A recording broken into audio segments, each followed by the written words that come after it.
The Holy Gospel.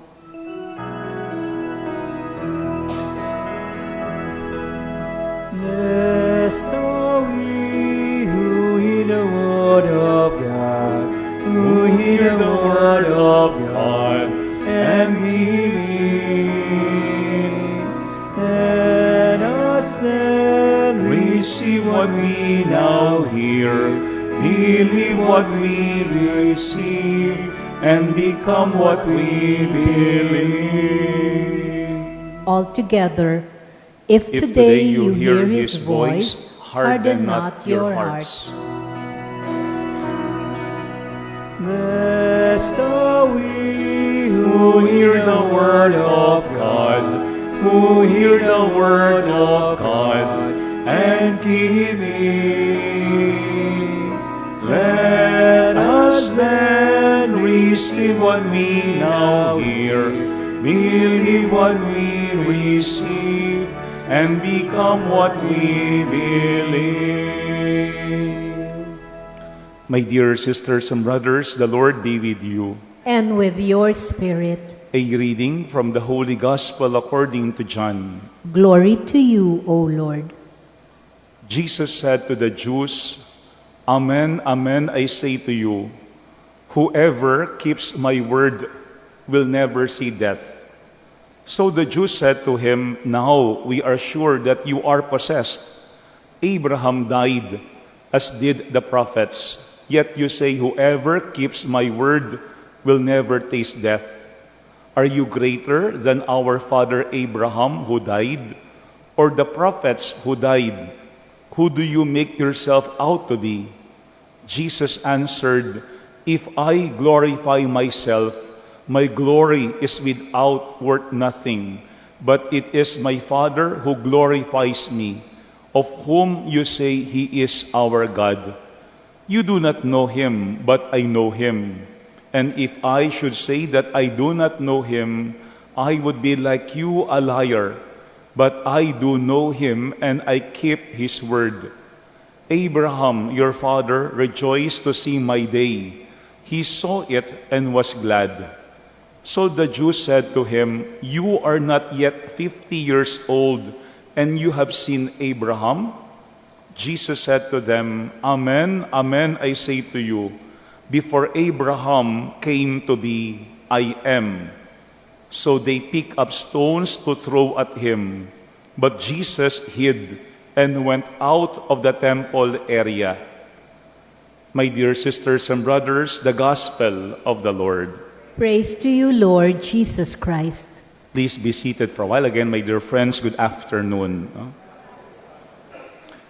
Today, in our response, we've said, the Lord remembers His covenant forever. The Lord remembers His covenant forever. Yesterday, as a church, we celebrated the solemnity of the Annunciation, wherein it shows that what God had promised and Isaiah had prophesied came to fulfillment. A virgin shall conceive and bear a son. It tells us that the Lord remembers His promise and fulfilled it. I think the problem most of the time is on us. Why? Because we often forget. Ang Panginoon hindi nakakalimot. Ang Panginoon hindi makakalimutin. Pero tayong mga tao ang madalas makalimot. In our first reading, we've heard from the book of Genesis that God spoke to Abram and established a covenant with him. But for Abram not to forget that covenant between him and God, the Lord changed the name of Abram and made it Abraham. Bakit? Para hindi makalimutan ni Abraham yung pakikipagtipan ng Panginoon sa kanila. Because now, God's covenant is part of Abraham's identity. Bahagi na ng pagkatao ni Abraham ang tipan ng Panginoon sa kanya at sa kanyang buong angkan. Because in our first reading, God promised to bless Abraham and his descendants as their God. But at the end of our first reading, the Lord also reminded Abraham that He expects something from him.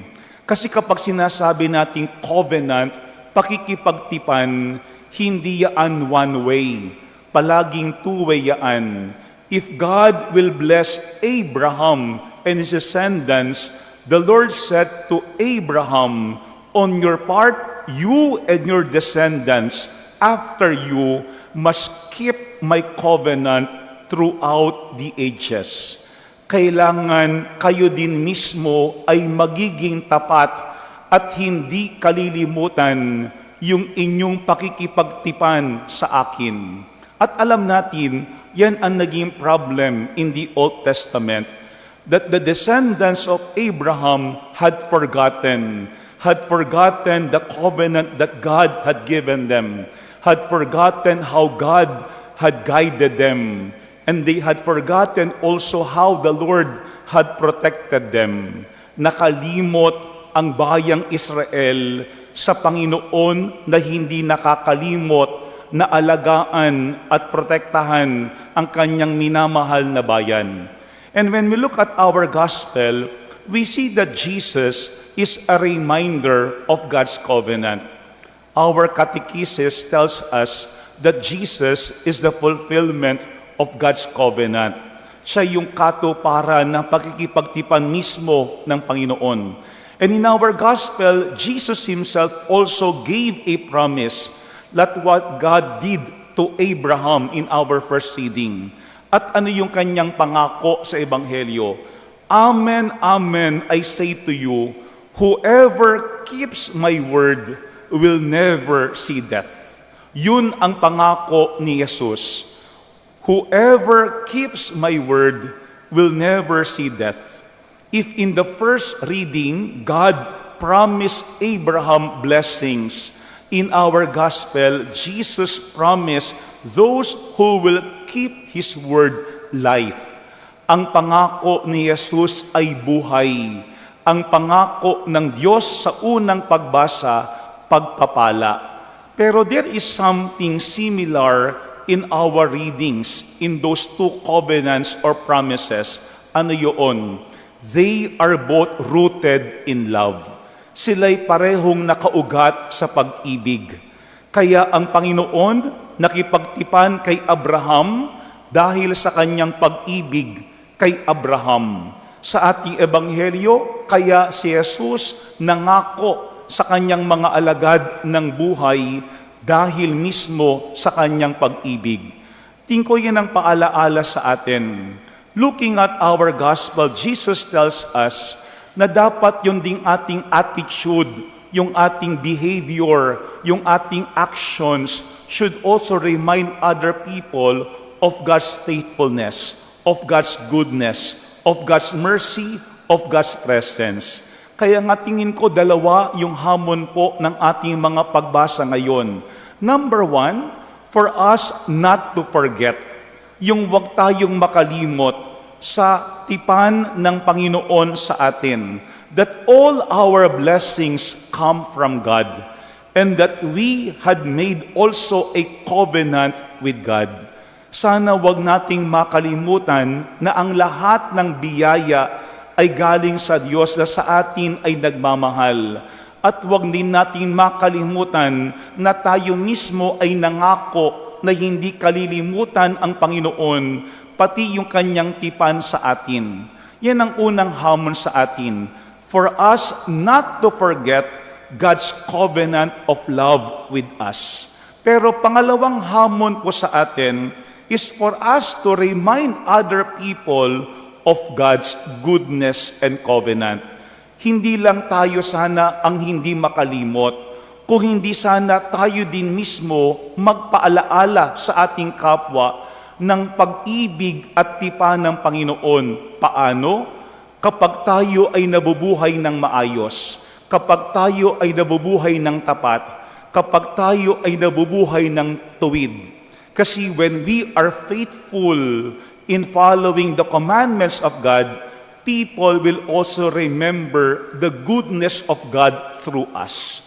Tingin ko yan po yung paalaala ngayon ng ating mga pagbasa. Pag-ibig ang dahilan bakit po tayo nangangako.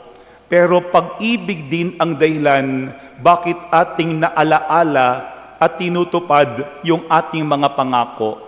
Mga kapatid, huwag tayong agad-agad mangangako kapag walang pag-ibig. At kapag tayo ay nangako, siguraduhin natin na dahil sa pag-ibig, ito'y ating aalalahanin at tutuparin. Dalawa ang hamon sa atin na mga pagbasa ngayon. First, for us not to forget God and His covenant with us. And second, for us to remind other people of God's goodness by the way we live. Amen. My dear friends, we know that our God is the God of love. That is why He remembers His covenant with us and He is faithful to His covenant with us. Walang taong nagmamahal ang hindi nakakaalaala. Kapag tayo ay nagmamahal, tayo ay nakakaalaala at tayo ay nagiging tapat. The Lord be with you. And with your spirit.